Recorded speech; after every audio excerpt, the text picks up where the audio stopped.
विद्यार्थी मित्रांनो, आपल्याला सर्वांना माहीत आहे मुंबई उच्च न्यायालयामध्ये आणि 2 खंडपीठांमध्ये नागपूर आणि छत्रपती संभाजीनगरमध्ये सर्व मिळून 887 पेक्षा जास्त पदांसाठी शिपाई पदासाठी जाहिरात प्रसिद्ध झालेली आहे. तर विद्यार्थ्यांचा वारंवार एकच प्रश्न येत आहे की जो शिपाई पदाचा जो अभ्यासक्रम आहे कशा प्रकारचा आहे. तिथं फक्त दिलेले आहेत 30 प्रश्न विचारले जातील, परंतु कोणकोणते विषय असतात, कशा प्रकारचे प्रश्न विचारले जातात आणि या ठिकाणी तुम्हाला निवडीसाठी किती या ठिकाणी गुण घ्यावे लागतात, कोणकोणत्या विषयांवरती जास्त प्रश्न विचारले जातात, संपूर्ण डिटेल्समध्ये माहिती सांगणार आहे. अशाच प्रकारच्या माहितीसाठी चॅनलला सबस्क्राईब करा आणि बेल आयकॉनलाही ऑन करा. आणि कट ऑफ किती लागतो, तुम्हाला किती गुण घ्यावे लागणार आहेत, हे तुम्ही नक्की बघा, कारण हेच याच्यावरती हा महत्त्वाचा याच्यावरती मध्ये पॉईंट आहे. ठीक आहे. आता या ठिकाणी व्हिडिओला सुरुवात करतो.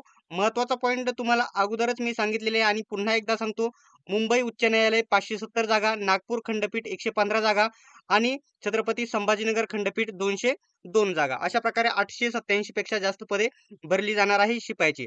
आता तुम्हाला सर्वात महत्त्वाचा पॉईंट सांगतो. इथे या ठिकाणी जे पद आहे शिपाई पद आहे आणि ते फक्त 7वी पासवरती भरलं जाणार आहे. त्याच्यामुळे तुमचे प्रश्न अतिशय सोप्या लेव्हलचे असतात. त्याच्यामध्ये कट ऑफ जो असतो हाय लेव्हलचा लागतो. तो कशा प्रकारे कोणते प्रश्न असतात हे देखील मी तुम्हाला सांगतो. सर्वात महत्त्वाचं तुमच्या या ठिकाणी तुम्ही फॉर्म भरल्याच्या नंतर अल्पसूची लागते. त्याच्यानंतर तुमची लेखी परीक्षा होते. लेखी परीक्षेमध्ये या ठिकाणी तुम्हाला 30 प्रश्न विचारले जातात. 30 प्रश्न विचारले जातात आणि इथं म्हटलेलं आहे, बघू शकता. सर्वात पहिल्यांदा लेखी परीक्षा होती. त्याच्यानंतर शारीरिक क्षमता आणि विशेष अर्हता चाचणी होते. म्हणजे त्याला या ठिकाणी चाळणी परीक्षा तुम्ही म्हणू शकता तुमच्या या ठिकाणी. आणि त्याच्यानंतर तुमची मुलाखत होते.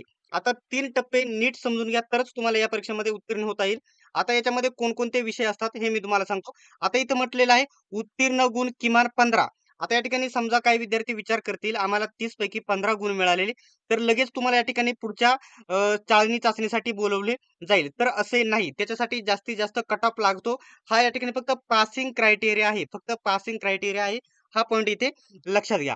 आता एक पॉइंट इथे सांगतो. याच्यामध्ये कोणकोणते नीट लिहून घ्या.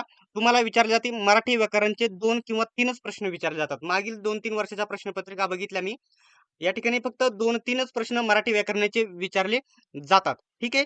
त्याच्यानंतर तुम्हाला सांगतो या ठिकाणी इंग्रजी व्याकरण एखादा प्रश्न विचारला जाऊ शकतो. त्याच्यानंतर महाराष्ट्राचा भूगोल याच्यावरती 4-5 प्रश्न, महाराष्ट्राचा इतिहास याच्यावरती 4-5 प्रश्न, त्याच्यामध्ये समाजसेवक वरती प्रश्न विचारला जातो. त्याच्यानंतर महाराष्ट्राचा भूगोल आणि भारताचा इतिहास आणि भूगोल याच्यावरती 4-5 प्रश्न विचारले जातात. जास्तीत जास्त प्रश्न महाराष्ट्राचा इतिहास, महाराष्ट्राचा भूगोल आणि या ठिकाणी राज्यशास्त्र, म्हणजे या ठिकाणी राज्यशास्त्रावरती विचारले जातात. भारताचा भूगोल आणि अ, इतिहास याच्यावरती 4-4, 5-5 प्रश्न विचारले जातात आणि या ठिकाणी तुम्हाला गणित बुद्धिमत्ताचा एखादा अर्धा प्रश्न विचारला जातो. ठीक आहे. आता महत्त्वाचा पॉइंट त्याच्यानंतर आता याच्यामध्ये किती गुण घ्यावे लागतील, तर तुम्हाला याच्यापैकी आता प्रश्न एकदम सोप्या लेव्हलचे असतात. एकदम सोप्या लेव्हलचे प्रश्न असतात. त्याच्यामुळे येथे 30 पैकी तुम्हाला 25 प्लसच गुण घ्यावे लागतात. किती? 25 प्लस गुण घेतले तरच तुमची निवड कशासाठी होते?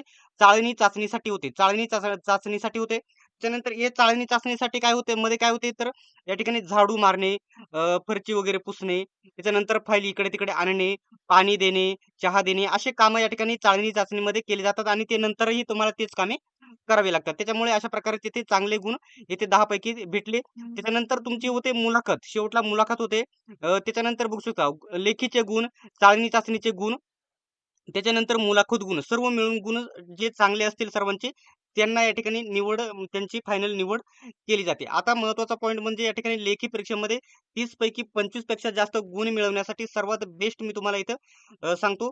आता या ठिकाणी सर्वात महत्त्वाचे सामान्य ज्ञान असते. बघू शकता याच्यामध्ये काय विचारले जाते, सर्वात महत्त्वाचे सामान्य ज्ञान. तर सामान्य ज्ञानमध्ये कोणकोणते विषय, कोणकोणते टॉपिक विचारतात मी तुम्हाला आधी सांगितले. सामान्य ज्ञानमध्ये आपल्या नोट्समध्ये तुम्हाला या ठिकाणी 3500 पेक्षा जास्त वन लाईनर प्रश्न भेटतील. प्रत्येक महिन्याच्या चालू घडामोडी भेटतील, कारण 2-3 प्रश्न चालू घडामोडीवरती असणार आहेत. आता सर्व ज्या नोट्स आहेत याच्यामध्ये 25 प्लस मार्क्स तुम्ही 100% या नोट्स मार्फत मिळवू शकता आणि फक्त सामान्य ज्ञान आणि चालू घडामोडी भेटणार नाही, तर प्रत्येक विषयाच्या नोट्स PDF स्वरूपामध्ये भेटतील, ज्याच्या झेरॉक्स तुम्ही काढू शकता. प्रत्येक विषयाची नोट्स ही PDF हा या ठिकाणी 250-300 पानांचा आहे. याची किंमत आपण 449 ठेवली होती, परंतु ऑफरमध्ये फक्त 149 मध्ये देत आहोत. ज्या विद्यार्थ्यांना घ्यायचं आहे त्यांनी 91 39 64 31 99 या नंबरवरती 149 रुपयाचं पेमेंट करा आणि त्याच नंबरवरती तुम्ही स्क्रीनशॉट पाठवून द्या. सर्व नोट्स तुम्हाला PDF स्वरूपामध्ये भेटतील, ज्याच्या तुम्ही झेरॉक्स देखील काढू शकतात. आपल्या आता मेन मुद्द्याकडे आपण पुन्हा एकदा येऊयात. आता बघू शकता, तुम्हाला सांगितले सर्वात पहिल्यांदा 30 गुणांची तुमची लेखी परीक्षा होईल.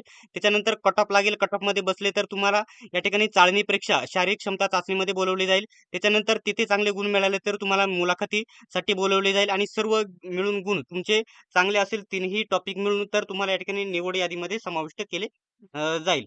आता या ठिकाणी बघू शकता, महत्त्वाचा पॉईंट इथं मी सांगण्या अगोदर तुम्हाला या ठिकाणी नोट्स बद्दल सर्वात महत्त्वाचा पॉईंट, तुम्हाला 100% फायदा होईल. त्यासाठी नोट्स नक्की खरेदी करा, ज्याच्यात मध्ये तुम्हाला महाराष्ट्राचा भूगोल, महाराष्ट्राचा इतिहास, राज्यशास्त्र, त्याच्यानंतर जे मराठी व्याकरण आहे त्याच्यावर 2-3 प्रश्न विचारले जातील. ठीक आहे. आणि बाकी भारताचा भूगोल, भारताचा इतिहास याच्यावरती देखील 2-2, 3-3 प्रश्न राहतात.